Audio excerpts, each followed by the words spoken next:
Welcome, everyone, to the annual NACRA members meeting. We are delighted that you're joining us today. The weather here in California is beautiful. I don't know how the rest of the world is, but thank you for your time. We're looking forward to having an informative and wonderfully enjoyable meeting for all the members that join with us today. So I'd like to the recording is started, and so I would like to just move off to let you know if you have questions in the course of the meeting.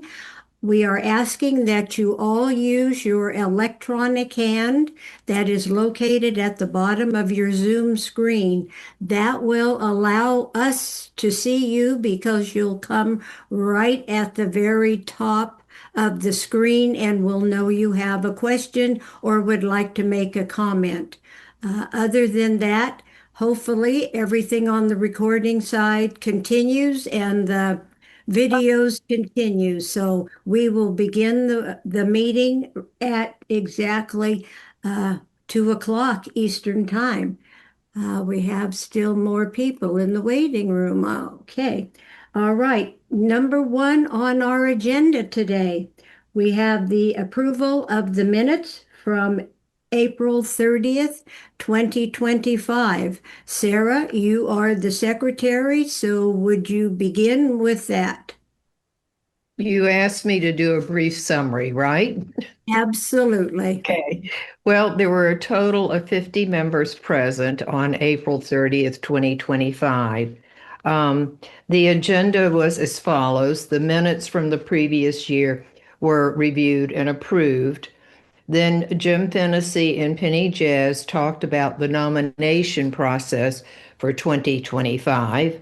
This was followed by Jim Fennessy's report that the four nominees, and that was Luana Pinesco, Maura Conry, Dr. Jerry Eichholz, and Dr. Skinner, were elected to the board. Betty Christman explained the process for revising the bylaws. There was a comprehensive revision of the 2019 bylaws.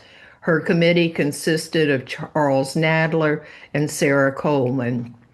Then Chuck Webb explained of the upcoming dementia webinar, and that was for May 20th, 2025. He talked about the flyer that was going out and what the webinar would cover. This was followed by Richmond Shreve explaining the new membership categories and the rationale for them. Next, Maura Conry talked about NACRA hosting the 2025 Leading Age Conference in Boston on November 2nd through the 5th. She shared that the title of the program was going to be Resident and Providers Collaboration, Unlocking Vibrancy and Growth in Aging Services Communities. This was followed by Jim Fennessy's treasurer's report. He said we had a net worth increase to over $36,000, but the total membership of 1,600 that had not grown during the year significantly, had not significantly grown. Next was Jack Cumming, who was the featured presenter for this meeting, and he talked on the future of CCRC living, several reports. The meeting ended with President Pinesco briefly giving an overview of the numerous accomplishments during her first term and presenting plans for the upcoming year. So are there any questions or do you want any elaborations? Well, I think you've done a fine job with the summary, and I'd like to ask for a motion for the board, from the board, to approve those minutes from April 30th, 2025. Do I have a motion? So moved. Okay, I see I've got one hand up here. Is that question? No, it was a moving the motion. Okay, thank you, Richmond. Is there a second? Second. And that was Charles Nadler. Thank you, Charles. And who made the motion? Who? Who made the first motion, guys? I Gals? thought it was Charles. Richmond. No. Richmond. Richmond. Okay. All right. Thank you. Okay, all in favor? Yes. Aye. Aye. Opposed? Okay, those minutes are approved. We're going to move to item number 2 on our agenda today is the nominations report. And I have to tell you, this was a very exciting occurrence for us because for the years that I've been on the board, this is the first time we've actually had more people than seats to fill. And what a wonderful fresh air feeling we had about being able to have a nice stream of candidates to be representative on our board. So Sara, move on with your nominations report as the chair. Okay. I was blessed to have Dan and Kona and Charles Nadler on the committee with me. Both had had previous experiences serving on nominations committees and had a lot of expertise, so they were invaluable. We had 3 meetings. At the first meeting, President Pinesco attended. She shared information about the process used by previous nominations committees. Then the 3 of us met twice to evaluate the biographies of 7 candidates. As Luana has already mentioned, we were very blessed to have 4 people to step up and nominate themselves, and 3 board members wanted to serve another term. So we had 7 candidates. Quickly, Dan, Charles, and I agreed that all the candidates had exceptional backgrounds, skills, and interest, all compatible with what we needed for our NACRA board. And the next thing is about the bylaw amendment. Do you want me to talk about that, or you want Jerry to talk about it, Luana? No, the bylaws, Betty was going to talk about, and she's not here, so I'll talk about that. The new one that was Yes. proposed. Okay, Yeah, I will. when- That was in my report, but I'll skip over that. Okay. In the main, our procedures were good. All the timelines were effective. We didn't really have any major glitches about the timeline for nominees or for the month-long voting period. So there's really no need to do any modifications or corrections with that because it worked well. I did not receive any requests for paper ballots. That has been offered for 2 consecutive years, and both times there have been no request for that. So that's my report. Thank you, Sara.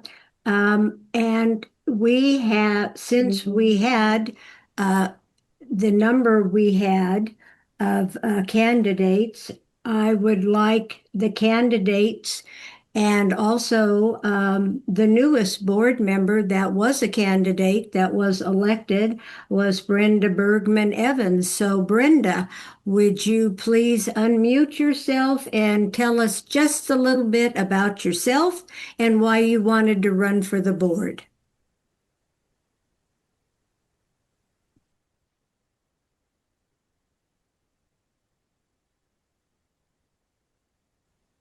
Okay, now I think. Okay, now I'm unmuted. Okay, can you hear me? We can. Thank you, Brenda. Oh, okay. As I have put forth in the bio about myself, I am a nurse and a nurse practitioner and have really capitalized on the caring of older adults since the 90s. And before that, I was very active in cardiology, which is an aging disease as well. So have been around the older adults for a long time. I retired in 2019 and have been interested in finding activities that both support my desire to take care of older adults or be involved with older adults, and then really advancing the role of older adults in the community. And so when my husband and I moved to a CCRC 2 years ago, I really saw an opportunity here about to help with the challenges of social isolation and loneliness. And so it was interesting last year to be at the Leading Age Conference and to see your presentation. And I was very interested then in the group and your goals, and having heard about your influence with Leading Age. So I really was interested in being involved, and we have an active group here of residents that really want to have their voices heard and be partners. And so this is a good chance for me to see what's going on outside of our community and to help with that as well. Well, thank you, Brenda, and I might offer my congratulations for being elected to a 2-year term. We welcome you on the board. The next nominee, Clinton Petus. And Clinton, I see you are muted, so would you unmute yourself, introduce yourself, and tell us a little bit about yourself and why you ran for the board? Yes, good afternoon, everyone. I'm Clinton Petus. I spent most of my professional life serving as a faculty member or an administrator in higher education. Clinton, could you speak up a little bit, please? We're having trouble hearing you. Yes, I will turn the volume up. Thank you. I've said that I spent most of my professional career in academia as a professor, and then as an administrator, and served in various positions in terms of administration, including being president of a small institution in Pennsylvania. I retired from higher education and joined a humanitarian organization where I became the leader of both national and international programs that were being offered by them. Since that time, I started my own organization called Friends for the Future, and I spend much of my time now trying to bring about more civil society, teaching folk how to listen to one another and to disagree without being disagreeable. Some years ago, I was invited to be on a board for a retirement community in Maryland known as Broadmead. It was there that I was introduced to the concept of continuing retirement communities in terms of MACRA, or Maryland Continuing Retirement Association. At some point, my wife and I decided we wanted to be in a continuing care retirement community, and we moved to Maryland and lived in Bailey Chase, which is one of the communities of the ACTS organization. Upon coming here, I began to ask the resident association here about whether or not we were members of the Maryland Continuing Care Retirement Association. The answer was no. But I began trying to show why it would be useful to us to be part of that association. After about 3 years, I was successful in getting that done. But I also served on the resident association here in Easton at Bailey Chase, and served as a secretary for a number of years. So I continue to be active in any way that I can. I'm very serious about trying to ensure that I do my best so that my wife and I and others who are in continuing care retirement communities are given the best service that we can. One of my pet things has been that I think often in such communities, we are treated based on what I would call a medical model instead of a partnership model. And I continue to advocate for that sort of thing. I think that's consistent with who we are in terms of the national continuing care of retirement association. And I look forward to working with you. Thank you so much, Clinton. We appreciate you giving us that extensive background, and welcome to the NACRA board. The next candidate that we have not heard from before is Larry Vanderleest. Larry, make sure you unmute yourself and tell us a little bit about yourself and why you ran for the board. Hello, yes, I'm Larry Vanderleest, and I'm relatively new to our retirement center here. I moved with my wife to the St. James Place, which is in Baton Rouge, Louisiana. Moved here about 4 years ago. And in the last 2 months, I've gone through the ringer here. I've had 2 operations, and my wife died about 2 weeks ago from an extensive battle with dementia. So I can start to really begin to relate, understand, identify with those who are struggling with dementia. I served my career mostly as a teacher, principal. I did serve here at the St. James Place as the association chairperson, overseeing the committees and the work there. I've just been fascinated by the conversations, the questions and answers that I've seen in my emails from the NACRA emails, and it's been, I will admit, I don't know that much about it, but I'm eager to learn and eager to step in and see what I can do to help. We're going to be delighted to have you, and believe me, we will let you step in wherever you would like to step and keep you involved. So welcome, Larry. We're delighted to have you. And the last new person that we've not heard from is Charles Wagner. Charles, make sure you're unmuted and tell us a little bit about yourself and why you ran for the board. Hi, everyone. Again, my name is Charlie Wagner. I live at the Edenwald Senior Living in Towson, Maryland. It's a little north of Baltimore. And I've been here a little over 6 years. And I started, I was, for part of that time, I was the treasurer of our residents association for about a year. Then I was president of the residents association for 2 years. And since I was term limited, since then I have become the president of the Edenwald chapter of the Maryland Continuing Care Residents Association, and also treasurer of the state executive committee, where I've worked with Jim Fennessy. And part of the reason I'm here, I'm going to blame Jim if it goes bad, is he kind of, we chatted over the last couple of years about maybe me getting more involved in NACRA.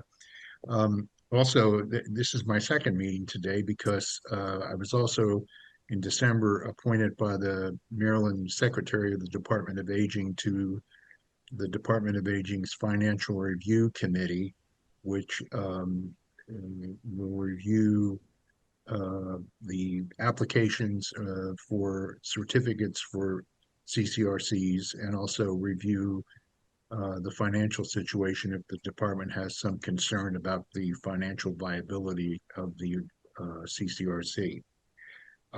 Before coming here, and in my work life, I was a chemical engineer for 25 years, and then I went over to the dark side. I graduated from law school when I was 50 and practiced law in DC for about 15 years. So that's me. Thank you. Well, thank you, Charlie. I know you prefer Charlie, and I apologize for calling you Charles sometimes. So anyhow, but you can blame Jim for everything because we try to do that on the board also. So not to worry, that's always a card you can play when things get tough. So anyhow, welcome to the board. We're delighted to have you. And that is the new faces that you've not seen before. However, I would be remiss if I didn't remember to say that Richmond Shreve, who has been on the board, was reelected and is going to be serving another 2-year term. And we all know Richmond's IT skills. He's kept us running. He's kept the forums going. He's a man of all trades, and he's been a wonderful for the board on that aspect because many of us don't have those skills. The other person that ran and was reelected was a past NACRA board member, Jean Stringham. Jean came from Massachusetts, where she had extensive background in taking care of Massachusetts and their organization. And now she's been on the board for a year. She's got her feet wet, so we're going to feel like we can give her lots more to do now that she's reelected for another 2-year term. And lastly, but not least, Charles Wagner, excuse me, we have Chuck Webb, who has been on our board for years. Chuck is our medical expert, and now he is so delighted that he has Brenda as a colleague in the medical field that will be very beneficial for him. And those two, I'm sure, will be doing wonderful projects moving forward. So welcome to the new board. We now have 14 board members, and I think that is going to be more hands to assist us. And that is really, and I'll go right into the bylaws committee update while I'm talking about more hands to make the job easier. That's why we put that part of the bylaws onto the ballot for you to vote on, is allowing us to increase the maximum number of our board that was set at 11. And at this point, it can be anywhere from 11 to 15. And we feel that that will give us the ability to have more people working on projects so we have less people carrying the load. So I just want to welcome you all. Thank you all for running and serving. And I'm sure it's going to be a wonderful 2026. Jerry. Why don't you tell us a little bit about the election report and things that that committee was in charge of? In December 2025, there was a call for nominations for the NACRA directors in the NACRA Lifeline newsletter and by an email blast to members. The nominating process was opened until February the 10th, 2026. The nominating committee reviewed nominations. A slate of candidates was presented to the membership with voting being opened on March the 16th through April the 16th, 2026. March 15, 2026, an email blast was sent to members, and 5 days prior to the voting deadline of April the 16th, 2026, a reminder was sent to members. In addition to the voting of NACRA directors, there was a request for a change in the bylaws on the ballot. Those elected as directors are Richmond Shreve, Jean Stringham, and Brenda Bergman-Evans. The results of the change in the bylaws vote was 95% yes, 5% no. The motion passed. I left. Thank you, Jerry. Excellent report, to the point, and gave us all the information. Anybody have any questions for Jerry? Seeing none, we'll move on. Okay. I had talked about why we made the bylaws change, so we're going to go to item number 6, our upcoming dementia webinar on May 19th during Dementia Week, and that is a Tuesday. We have Chuck Webb, our resident medical expert, on the board. Chuck, take over this conversation, please. Okay, the webinar on May 19th is on caregiving and dementia. Dr. Barrett, Matthew Barrett from VCU Neurology will present what behaviors are seen in dementia. And then the former governor of Wisconsin, Marty Schreiber, will discuss his 2 books, My 2 Elaines, the second Elaine being the one with dementia. He's given over 1,000 talks on this topic and should be very, very enlightening. Caregiving involves a quarter of the U.S. population. 11 million U.S. adults provide unpaid care for people with dementia. Roughly 80% of dementia patients receive their care at home. 40% of the caregivers are men. It's a stressful time that leads to a loss of employment and income for the caregiver. Men must learn the dynamics of home maintenance, especially in the kitchen. And men are less adept at joining care groups or asking for directions. So Governor Schreiber discusses the role of memory units, the importance of therapeutic fibbing, and the need to know more about the disease. So it should be a good hour spent learning about caregiving. And I would say personally, my wife just had open heart surgery 2 months ago, and so I have been learning all the ins and outs of caregiving myself. So. Well, thank you, Chuck. And if it's anything like last year, when we had Dr. Barrett here to speak about Lewy body, which can be a result of Parkinson's disease, I think people thoroughly enjoyed that, and I know his expertise will give us the medical information as well as Marty's personal experiences with his wife will give us a better understanding of the concept of caregiving. So thank you, Chuck, for all your work on that. Remember, everyone, it is Tuesday, May 19th. It's at 2:00. It is currently, I believe, on the Club Express website. You can get a Zoom invitation, or it will be on YouTube, and you can join either way. So moving on to item number 7, our updates on affiliates. Richmond Shreve was the designer of the bylaws change that we made last year and most of the concept of this. And Richmond, why don't you tell our audience a little bit about our affiliates and what has transpired? Okay, I will do that. There was some uncertainty about whether let me turn my camera on so you can see me. Now, there was some uncertainty about whether I would be here, so I pre-recorded my little report, and I'll play that for you now. Just goes to show how technical he is. He doesn't have to give a report. He can play us a report. Yeah. Well, I do have to check the right boxes here and get everything working, and that should do it. Last year, this membership authorized something new for NACRA, the creation of affiliated organizations.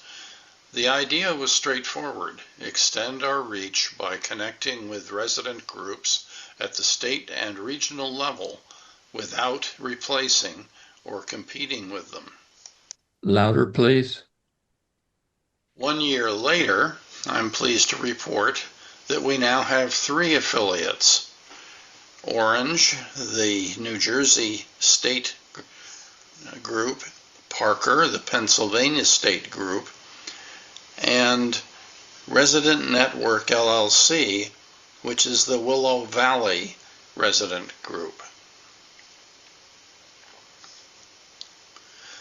That's a modest number, but exactly where we should be in this stage. More important than the count is what it represents. The model works, there is interest, and we have something real to build on. What matters is not just where we are, but what affiliates make possible. Local organizations understand what is happening on the ground. When those perspectives connect to a national platform like NACRA, they gain visibility and an influence that would be difficult to achieve on their own. Affiliates plug into a working national infrastructure. Through Club Express, affiliate leaders can use tools many local groups would struggle to build: email, communications, blogs, document libraries, and dedicated forums, including an affiliate-specific forum. This is available now and already being used. Affiliates bring local concerns and ideas into the NACRA conversation. At the same time, they carry back best practice and resources to their own members. That exchange is where much of the value lies. Affiliate leaders become part of the NACRA network. Over time, that builds a stronger bench, people who understand both local and national perspectives. This year, we will form an affiliate council. This creates a structured way for affiliates to share perspectives, coordinate with one another, and ensure their voices are heard in NACRA's leadership discussions. Affiliates give us a scalable way to grow instead of building everything from the center. We connect with organizations that already exist. That's more efficient, and it respects their independence. We've learned the model works best when it stays simple. The goal is connection, not control. The value comes from engagement, people learning from one another. We want more affiliates in more states representing more communities, and we'll continue strengthening how they connect to NACRA through platforms, communication, and the Affiliate Council. This is a beginning. Affiliates are not just a membership category. They are a strategy for growth, for influence, and for relevance. Thank you. Thank you, Richmond. That was exceptionally well done and very clear and shows exactly where we are today and where we hope to go. Any further comment you'd like to make, Richmond? No, thank you, Luana. Let's proceed. Okay. Item number 8 is our Leading Age DC conference that was held in April. In fact, NACRA was invited to be on Leading Age's panel on the 21st, and I'd like to introduce our treasurer, Jim Fennessy, who attended for NACRA, and let him tell you about his experience and the dynamics and the discussion. Jim? Here, just a minute. Can you see my screen? Yes. Make it larger. Well, it's I have the screen set to be as wide as it can be. I'm seeing only my screen now. Let me go back to my I think you're okay, Jim. Yeah, just I think you're fine. roll. All right, I discovered a little glitch here. I can't read my own writing because I'm seeing the pictures. I'm better now. Well, real quickly, I'll sort of read this, but they have an annual meeting, the Leading Age Group. Many of you know all about this, but Leading Age is the National Association of Providers, companies that provide actually homes and services for the aged. That's their old name. But they've been around a long time. They hold a large meeting in the fall. Luana and others presented at that in Boston, and then a smaller one every year in Washington. partly because I live in Baltimore. I was nominated to be the NACRA rep when the leading age person, Dee Peckrin, who is their primary person working with CCRCs, asked for a representative. She has been working for several years compiling and analyzing state laws. And that's what I'll just read that part here.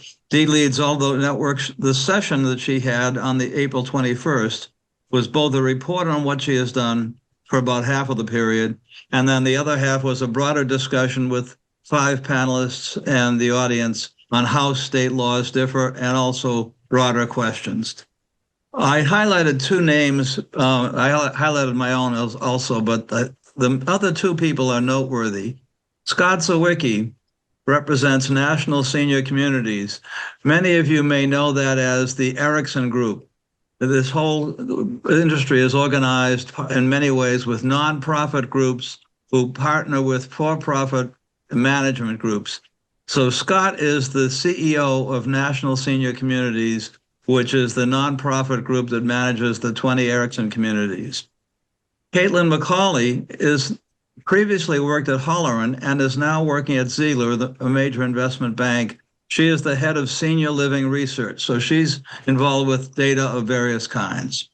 The plan of the session was half hour or so on Dee's slides, and then I'll tell you some of the highlights and end with some quick thoughts about future areas. Dee pointed out, and this is the first, I'm looking at the thing called legal topics noted by Dee. There's 5 bullets there. The laws refer to and try to regulate marketing materials. In many cases, they relate to resident rights, whether that's in the law or whether it's some separate activity about resident bills of rights. They tend to focus on organizing advocacy, disputes, and also rights at ownership transitions. And I might say that ownership transitions is a generalized way of saying bankruptcy or sale. Either one of those are times when the contract terms get at issue and maybe the entrance fees. And then also transparency, of course. How to communicate, how to deal with grievances, that's also an issue. And resident participation in governance, more specifically, perhaps on boards of directors. And then the last area the laws cover, how do the state agencies work? What rules do they have? What resources do they provide? Dee had several slides. I believe the slides are available, and she probably will give future reports on this work because the work is ongoing.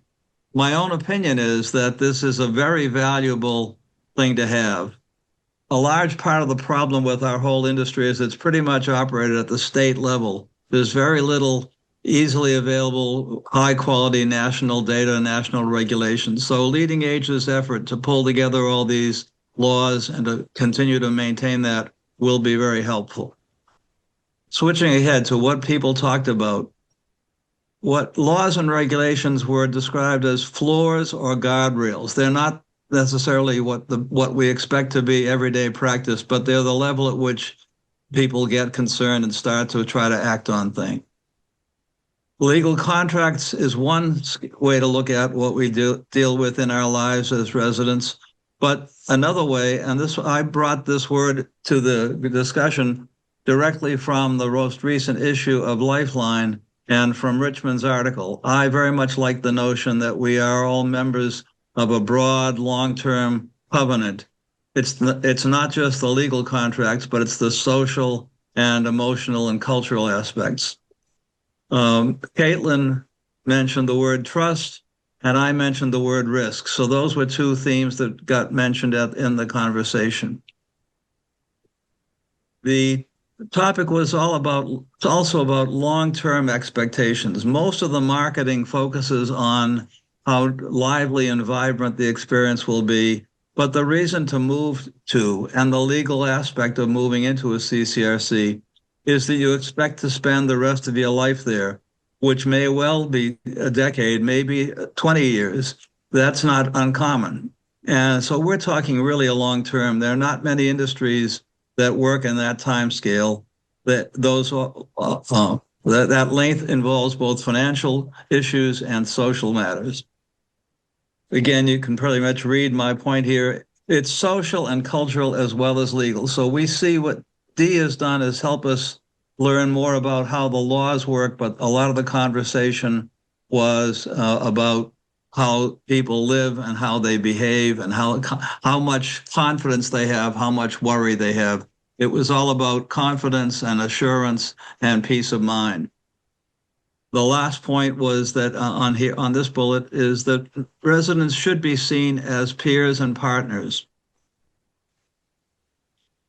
Possible future work, marketing needs to be looked at.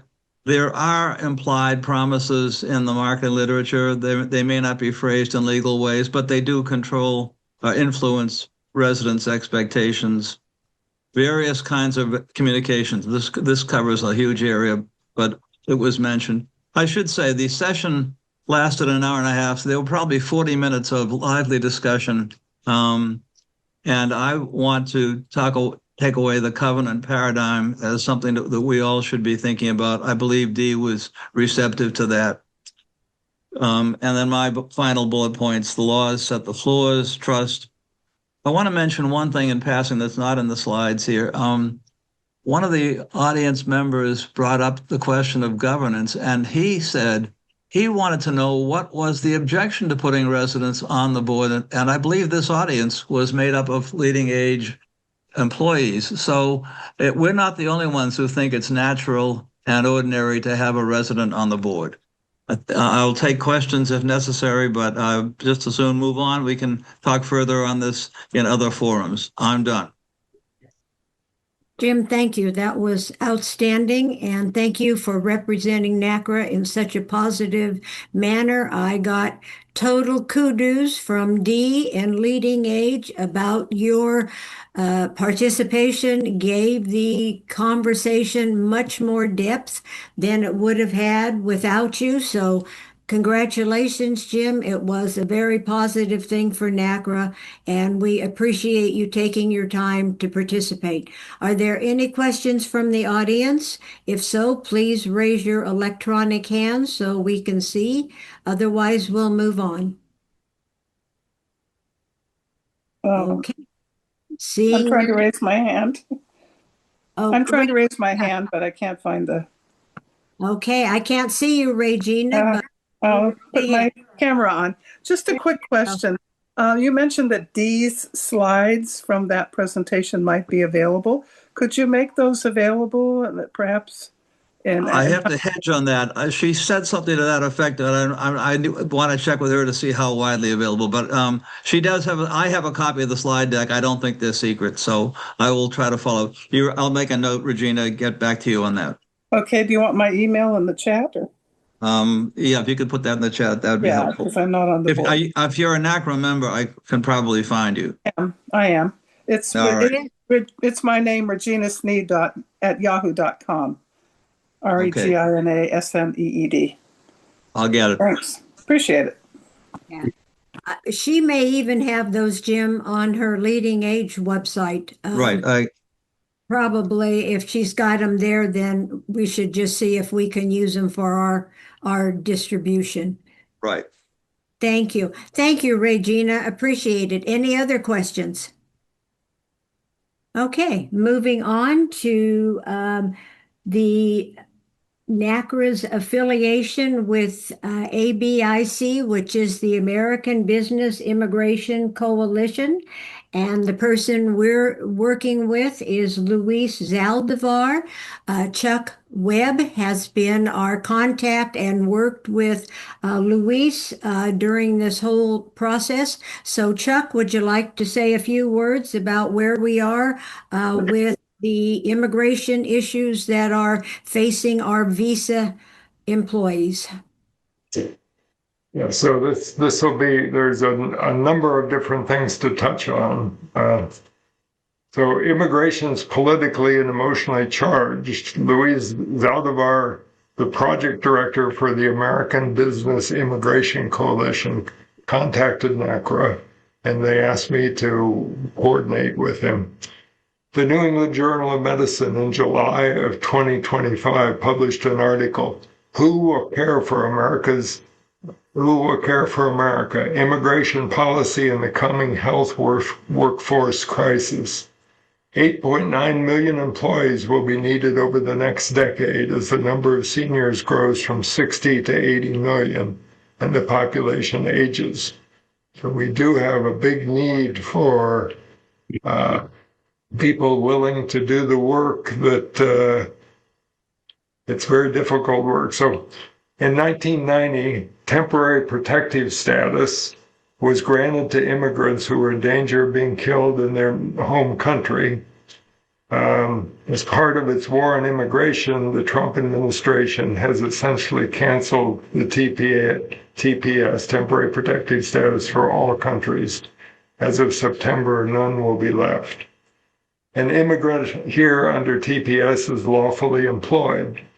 If they lose TPS, they suddenly become an illegal immigrant without a work permit. In February, 350,000 Haitian immigrants were scheduled for cancellation of their TPS. The day before the order was to take effect, the District Court in Washington, D.C. stayed the cancellation. The judge called it unconscionable to send immigrants back to Haiti, where they would likely be killed. The Trump administration appealed to the Supreme Court. The High Court debated this case this week, and a decision in July. It's not clear how they're going to rule. Many of the Haitian immigrants are loyal and productive members of their communities, and their loss would be a major setback for programs that would lose not only workers, but the institutional knowledge. In addition to, and some of them have been here for 20 years, so it's many of the Haitian immigrants are loyal. Okay, in addition, the Supreme Court, in addition to the Supreme Court, the House of Representatives passed legislation to extend TPS for 3 years. So then the measure went to the Senate, and they're trying to get enough senators to force it to come to a vote. If it's accepted in the Senate, then it'll go to the president, and we're not quite sure what will happen when it ends on the president's desk, but that's something. A third initiative is the Comprehensive Immigration Reform Bill, the Dignity Act of 2025, currently before both houses of Congress. It's a complex bill that would give immigrants who arrive before the year 2022 an additional 7 years of work permits. It includes mandatory E-Verify, $7 billion to train American workers, a pathway to citizenship for the Dreamers, a reduction in the backlog of skilled worker visas, and improved court hearings. It pays for itself by charging immigrants $7,000 over their 7 years of work permit, generating a surplus of $50 billion for the U.S. Treasury. Finally, a press conference was held on Tuesday, April 28th, Tuesday, on the steps of the Capitol to support the Haitian TPS. There was over 100 people planning to be there, and the administration said because the King of England was here, they had to limit it to 30. So they were standing out in the rain, testifying to the importance of Haitian immigrants to the care in many parts. So for an hour in the cold and the rain, speakers argued for the need to protect the Haitian immigrants. Rob Liebrick, CEO of Goodwin Living, Bailey's Crossroad, the CCRC in Northern Virginia, spoke, as did Louise.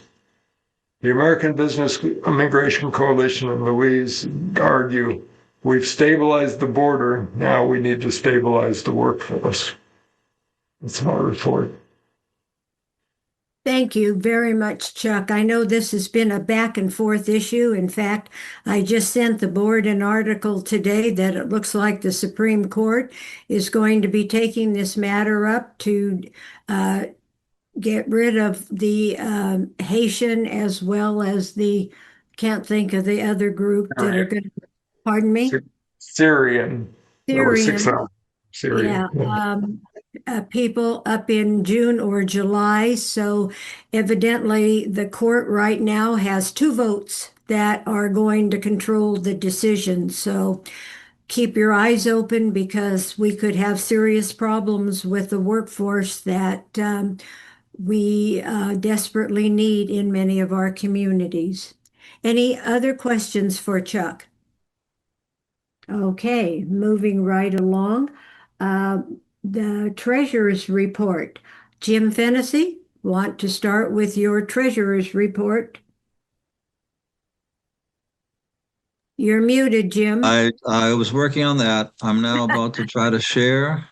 Yeah. Treasurer's report. Let's see. Highlight, share, and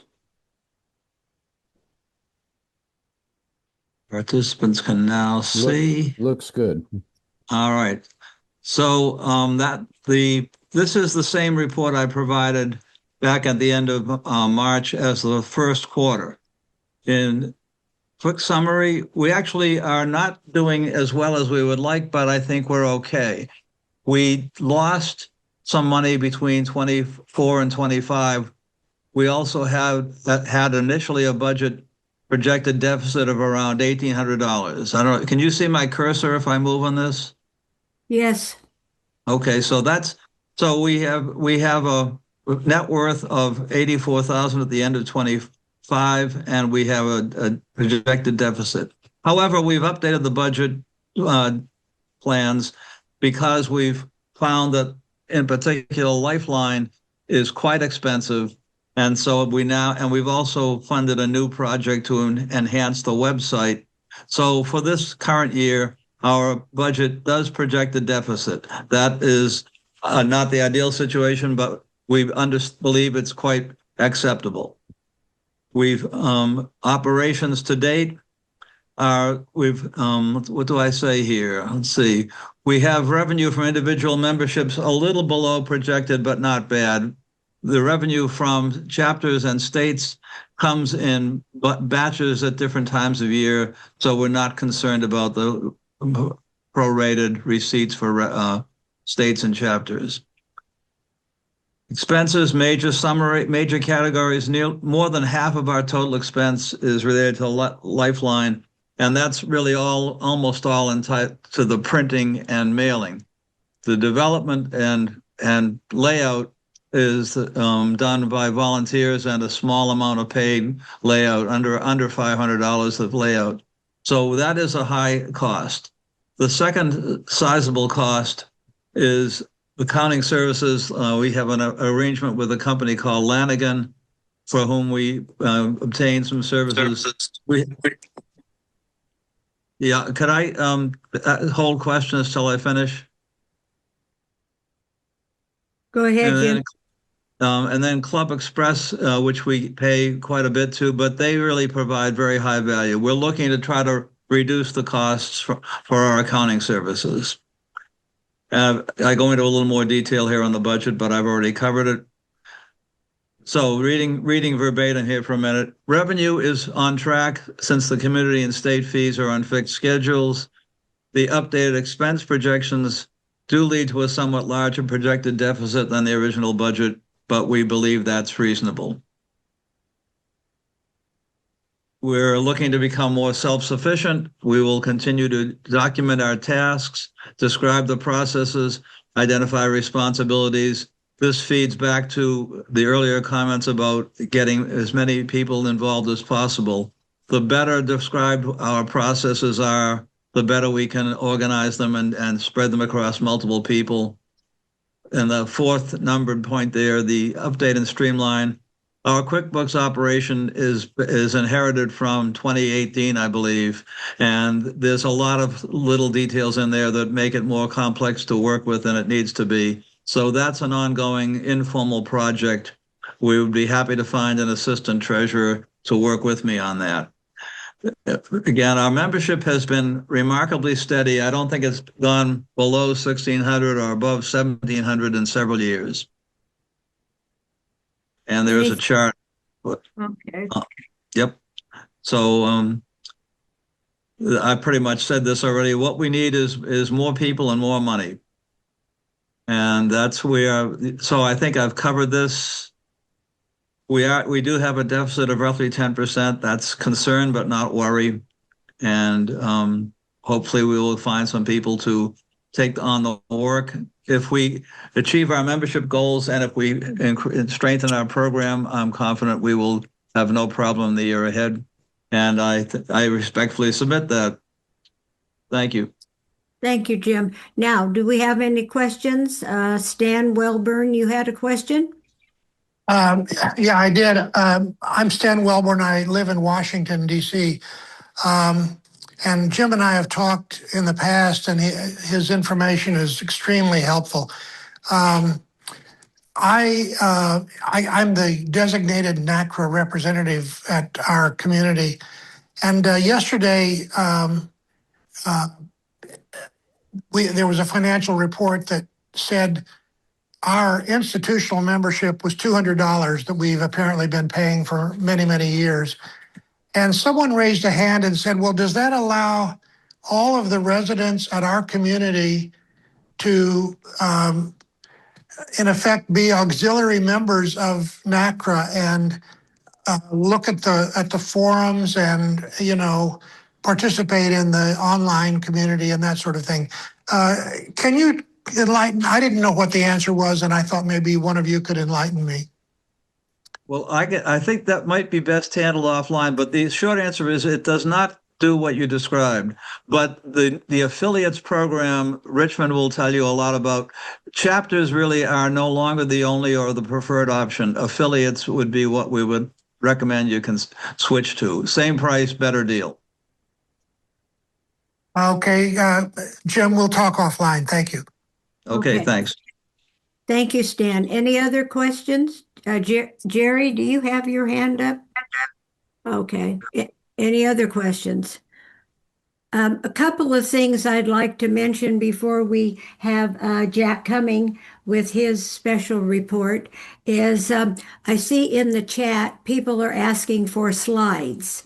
The slides of the leading age that Jim will check with Dee on are her slides for leading age. The statutory slides that he talked about, that she's been working on, are only available to leading age members when they pay for the class that deals with that topic. And so consequently, you cannot go into the leading age library, which I have access to, and copy and paste their information. It doesn't work that way. The way to get the information is you need to become a leading age member and pay for that information. He cannot supply you with those slides. That is a leading age proprietary package. So it needs to remain with leading age. So I just wanted to clear that up because Jim would not have that ability, and I saw multiple questions on that. Okay, moving on. Every year we are blessed and have been blessed by having one of our long-time supporters and pushers and keeping us on track people, Jack Cumming, who comes to us with much history, much information, and much desire for seniors to be well prepared moving forward. So at this time, I'd like to present Jack Cumming to give us his information. Today, his presentation is called Why Providers Benefit When They Collaborate with Residents. Jack, please unmute yourself and let us hear from you. Okay, thank you so much. And it's an honor. I'm not sure what I did to deserve this, but I appreciate it. And listening to Jim Fennessy's budget report, I couldn't help but think about how it's leading age, which is our counterpart organization for providers, benefits on the money receiving side of things, as opposed to our being on the money paying side. And the question that was just asked about how you can get the benefits for less is really part of the challenge that NACRA has had during all the years that I've been involved with it. And Jim and I go back a long way.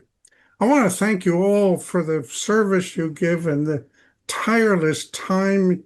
Richmond, you give an awful lot of time. Jim, all of you, Luana, your term as president has been awesome, bringing NACRA back close to what it was in the Charlie Polk era.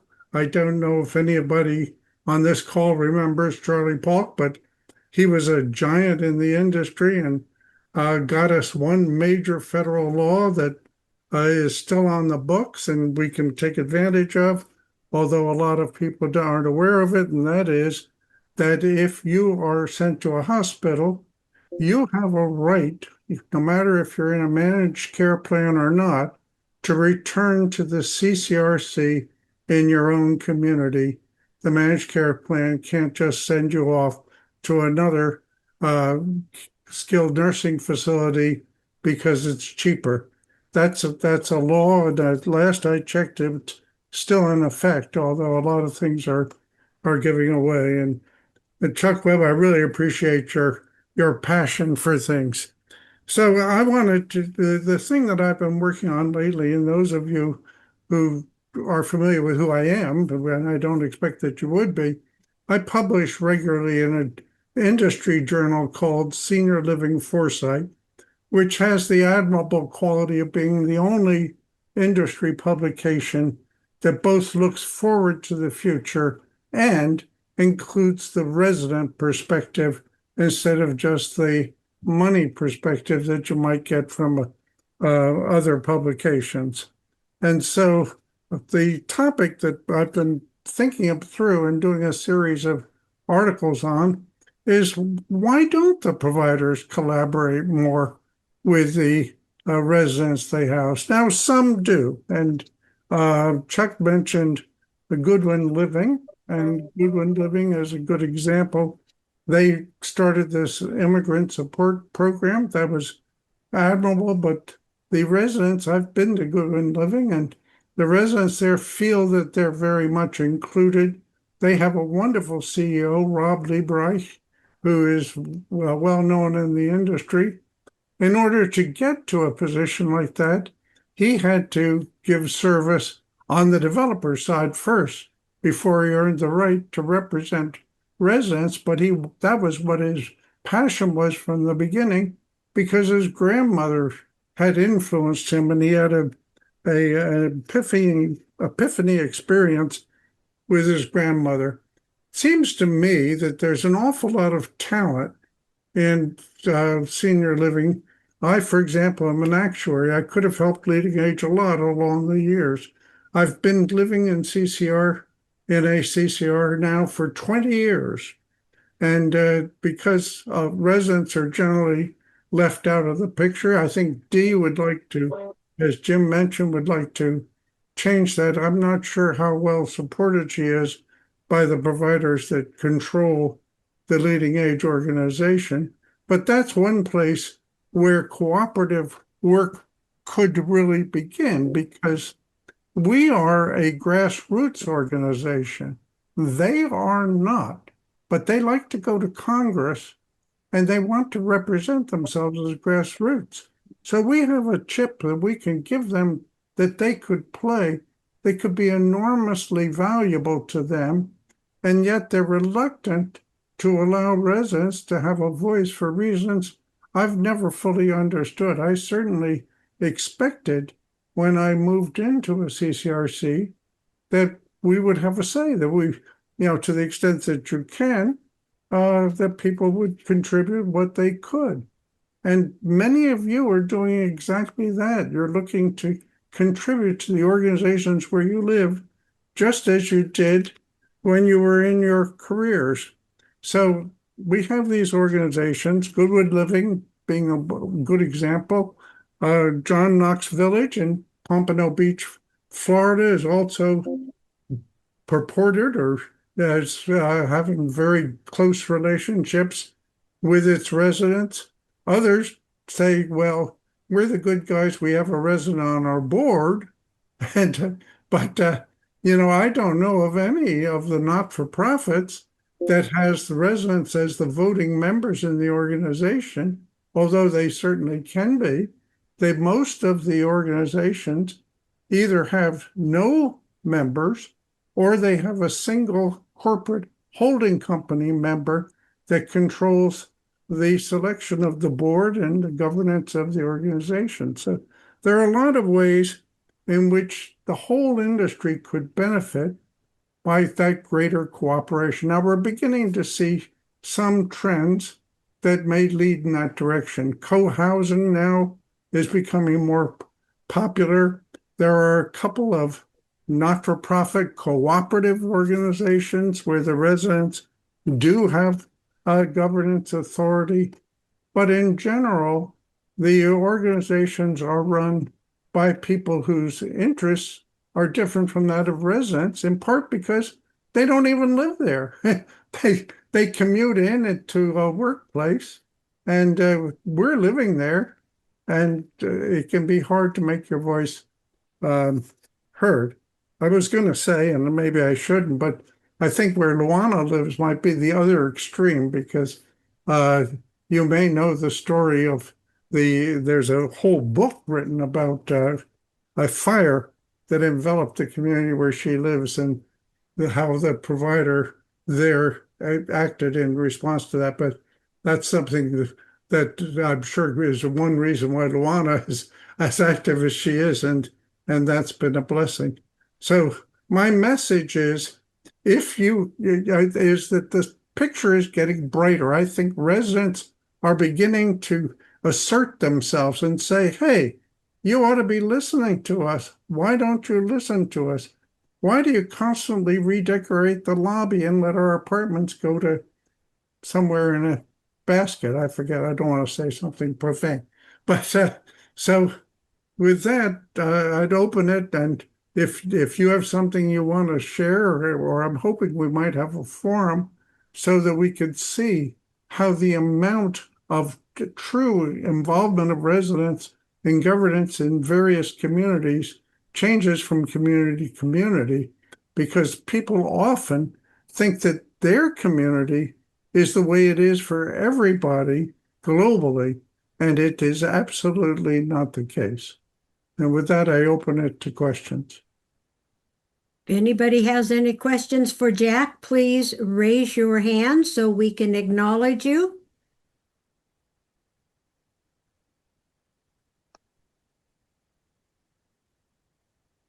Jim Haynes, I see your hand going up. Jim, make sure you unmute yourself so we can hear you, please. There we go. Sorry about that. Jack, that was an excellent presentation. Jack's done a lot for NACRA over the years, much more than I know, and I know a little bit, but he's been very helpful. You're absolutely right. Residents should have a place on the board. There's no reason it shouldn't be. Jim, I can't hear you. There's some kind of garbling. That's my duck. No, I don't know what that is. Somebody has their mic open and has a duck. It seems to stop. It's quacking when I talk. Well, Jack, I'll stop there, but thanks a lot. Thank you, Jim. Yes, you and Jack have got quite a history, and you could tell us lots of stories, I'm sure. Maura, you have your hand up. Maura from Kansas City, who was on our board in the past. Welcome, Maura. Hi. Listen, for Jack, both you and Jim Fennessy mentioned, why shouldn't we be on the board? Like, I can't understand it. The reason is ageism, and it behooves us all to study up on that, because we have absorbed the attitudes of the culture we live in, and the culture runs on those attitudes. The question to ask is, what is it about me that makes you think I'm not able to do that? What is it about the residents that make you feel they're not able to be on the board? And focus down on that topic, because the answer is that we're old, decrepit, won't be able to do it. And I got that from the Prime Minister of New Zealand. A woman, that's how she responds when people question her about her ability to do things. I'll be quiet. She is impressive. She's a Muslim in a Christian country, a predominantly Christian country, and can be a challenge. So I see both Ann and Jim have their hands up, but Ann, we go back a long way. Yes, we do. But I endorse everything you said, and I would urge people to subscribe to the newsletter for Senior Foresight. Jack writes a column at least once a week or every 2 weeks, and they're excellent. And I call him the prophet because he talks about things that are forward thinking, and he also talks about things that the providers don't want to hear. And I've got almost 14 years at a CCRC, and I think watching the shift from a very paternalistic viewpoint to an executive director who comes from sales, and he has a different attitude about us. We still face ageism, which was mentioned, but also ableism. And I see people, as soon as they go to a cane or a walker, somehow they're viewed as less than. And I think people view that that's part of their mental fragility just because they have some physical disability, which is not true. And my personal passion now is accessibility, chairing a subcommittee trying to make our community more accessible. So yes, they remodel the lobbies every 7 to 10 years, but then they don't put an auto door on our brand new remodeled bathroom. Or they put a threshold in that you have to lift up a walker to get over. So that's my continuing commitment, is now trying to work with Erickson Senior Living, trying to access the actual designers to show them their missed opportunities when they design new spaces. Well, I agree with that 100%. I think if you're offering a home for old people to live in for the rest of their lives, the design ought to incorporate the features that are needed to make it possible for them to live for the rest of their lives in that environment. And why that isn't being done is just beyond me. Jim, you had a question? You're muted. Really, just to reinforce that, and also to think in terms of stages and transitions. That was one of the things I said at this panel session. The paradox is that in the same social cultural community, there are folks who 6 months ago were CEOs and attorneys, in fact, and physicians and lawyers, and they are the same people they were before they moved in. They're powerful people. They're teachers, they're firemen, they're police officers. They all have their skills and but then across the dining tables, there are 5 people in walkers, and across, in our case, the bridge, there's a nursing home. It's not one stage in life, it's several. If that idea can become part of our thinking, ageism is ageism, but you do need to think in terms of a 20-year life cycle at which many of the people, anybody on this call, whether they use a walker, whether they may even be bedridden, if they can participate, they should be understood to.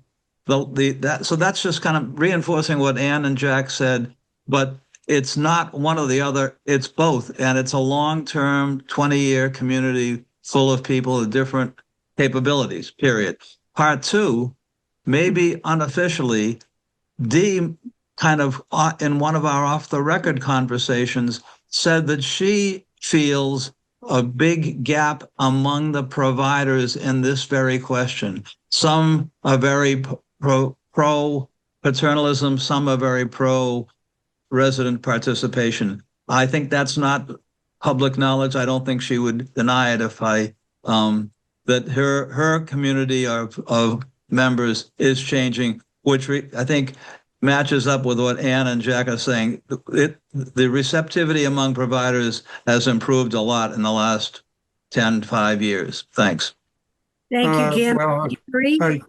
yeah, I would point out though that you want to protect Dee a little bit. Dee got in trouble for being friendly with me, and that I don't want her to be in trouble. I will try to keep her out of trouble. Yes. Jerry Eichholz. One of the things that I've told management here is that they have a multi-million-dollar consulting firm composed of the residents, and they need to be using them. They are starting to ask residents for input. So I think it's a matter of how the residents approach management and how they show management how they will benefit from what the residents have to offer, not necessarily what the residents would get, but how management would be more successful by listening to the residents from this background of a multi-million-dollar consulting firm. That's always the best way to approach an autocrat. Chuck Webb, you had your hand up for Jack. Yes, I'm on the legislative committee for the Virginia Continuing Care Residents Association. We tried 6 years ago to get an ombudsman for independent living, and we're not successful. And we tried a few years ago to get a resident on the board of all the communities, and we're not successful.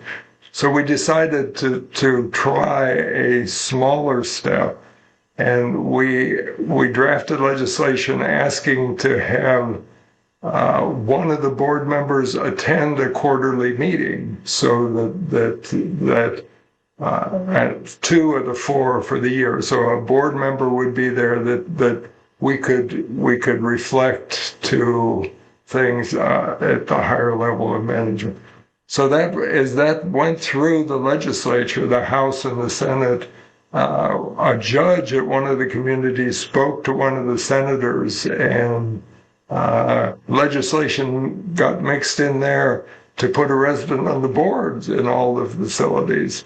Now they tempered it. It's a resident who the resident association has to agree they want it, and then they're the ones that select a person, and the board could keep that person away from a meeting if they're going to talk about anything controversial. But we now have new legislation that allows a resident on the board in all our communities, and a board member that comes twice a year to the resident meeting. So it's an interesting development. We'll have to see how it plays out. But Thank you, Chuck. Okay, any other? Charlie Wagner, question? No, just a comment, because this year our legislative work group has been trying to deal with some issues concerning resident representatives on the board. And Ziegler, just in March of this year, came out with a report where they surveyed 150, I think they were all nonprofits, or mostly not-for-profit CCRCs, organizations. And they found that 40% still have no resident representation on the board. And they found that about 22% had resident representatives on both the corporate board and the local, they call it community advisory, call it the local board. And then another 33% that had it on the corporate board. And some groups like Erickson or Axe, have a board for the community itself, but they one of the issues we've been dealing with is the board that's really making the decision is the corporate board at the next level up. So there's a lot of work to be done. 40% again of the respondents to this Ziegler survey have no residents on their board. Thank you, Charlie. Any other comments? I just want to note that Ann McKay put Jack's website that he writes for, the seniorlivingforesight.net, in the chat box if anybody's interested to subscribing. Okay, Jack, are you got any further comments? Well, I'll just say the subscription is free, so why not do it? Absolutely. What a bargain. You don't get many of those today, right? Okay, Jack. Well, thank you yet again for a wonderful discussion, all your background, and all your patience with us. So we appreciate it. All right, moving along. At this point, we've gone on, and so much has been said about what NACRA has done over the past year that there's just a few things I think I would like to summarize, because when I look at 2025, it really was a year of momentum, and the thing that stands out for me is the growth. When we started the year, we actually had 3 new area directors, one from Florida, one from Massachusetts, and one from Missouri.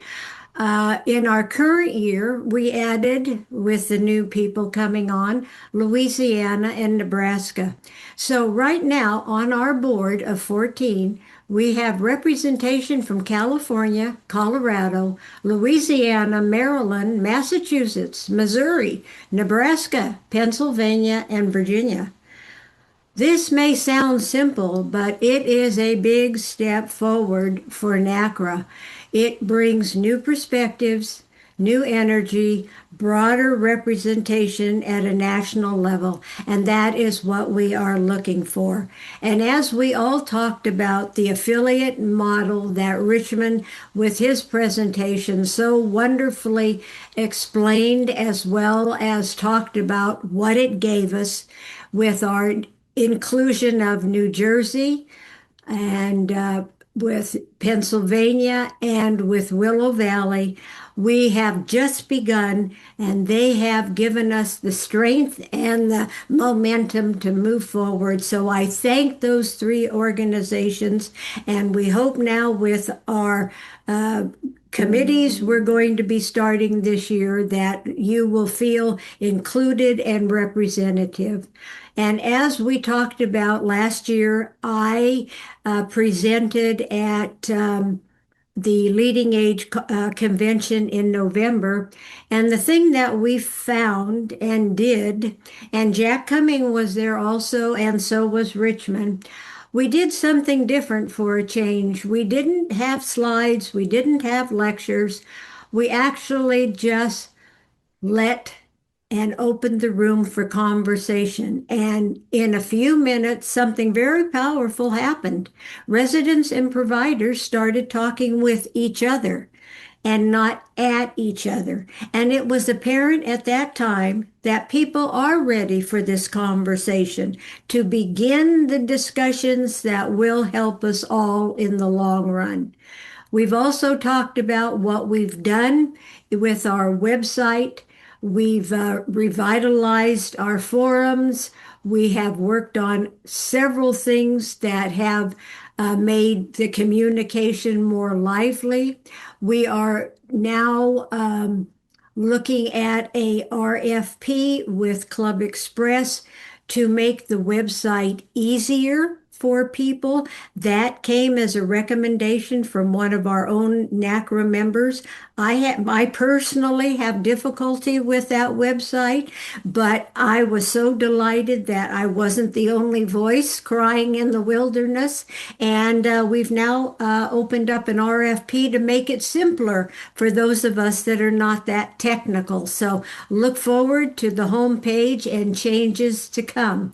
We actually last year, in a small way, stepped into advocacy. We partnered with what we talked about, the ABIC, the American Business Immigration Confederation. We supported legislation, and we actually filed a motion with the Supreme Court in California. So where are we now moving forward in 2026? My dream is that we build momentum, expanding our national voice, and inviting more residents to lead and join the work ahead. Because NACRA only works if residents are engaged. And I believe our mission and direction is clear. We have done the things we've done. We are going to build on them. I did forget one important thing. We were blessed to have Jill Vitale Awesome at the November conference for Leading Age, and she also allowed us to nominate her for the 2026 McKnight's Woman of Distinction. And we are so proud that Jill was chosen as the 2026 Woman of Distinction for her decades of dedication to improving lives of seniors throughout this country, as well as her Christian living communities. You know, she wrote the book Changing the Status Quo of Senior Living, a Mind Shift. And this is truly the direction that all we've talked about is heading. So on our homepage, on our website, we started something for seniors that are not members. We've started what's called Town Square, where seniors do not have to be a member to ask questions and start conversations. So take a look at that and see if that opens up some avenues for you. We are continuing with our webinars. As Chuck talked about, we have our Alzheimer's webinar coming up in May during Dementia Week. We had a webinar in February on achieving a good death. We had a webinar in March on the change in climate. And we also had 3 residents representing 3 different communities where they actually took grassroots actions on their own, convinced management about conservation, and are doing a bang-up job in water conservation and power conservation in their communities. So we were delighted that this could be drawn out and incorporated in our climate change webinar. We're hoping that in the fall, we can talk about plastics and their effects on our environment as well as humans. So we have 1 million seniors living in CCRCs, and we want to grow our 1,650 NACRA members. We intend to do so because when we talk about growing participation, we're talking about not just numbers. With the affiliates, we're able to talk about people who are willing to ask questions, share ideas, step into leadership, and share their communities. And that's where change occurs, is in the community.